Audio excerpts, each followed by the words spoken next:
Big Bird's behind a paywall. A Texas hospital just shut down. Planes are flying with eBay parts. Your mortgage just jumped again. And now a sitting member of Congress was just charged for visiting an ICE detention center. This isn't dysfunction. This is intentional destruction. Let's start with Sesame Street. Trump signed an executive order this month to defund PBS and NPR. And right after, Sesame Workshop made a deal with Netflix just to keep Elmo airing. They say it's a public-private partnership, but let's be real, this is survival mode. Without federal support, even Big Bird needs a corporate sponsor.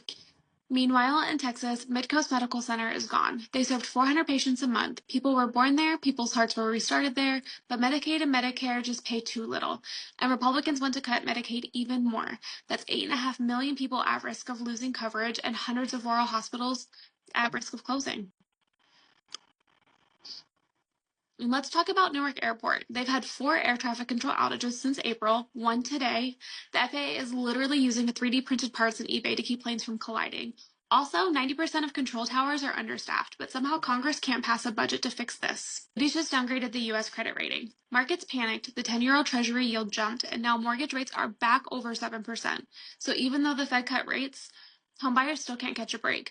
Only 1 in 5 homes is affordable for families making over $75,000 a year, but before the pandemic, it was 1 in 2. And now, a sitting congresswoman has been charged with assaulting ICE agents after doing her job. Representative LaMonica McIver went to inspect a New Jersey ICE facility, part of her official oversight duties. But instead of answers, she and 2 colleagues were met with aggression. Mayor Ras Baraka was arrested, and now McIver is being criminally charged by Trump's own lawyer turned U.S. Attorney Alina Habba. ICE says they were assaulted, and DHS says they'll face consequences. And Republican lawmakers are calling for censures and committee removals.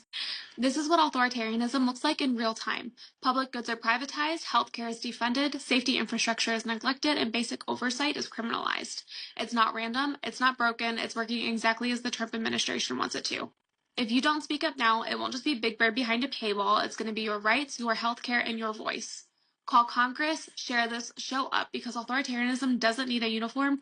Sometimes it just signs paperwork and blames the budget. But also it is kind of in a uniform right now.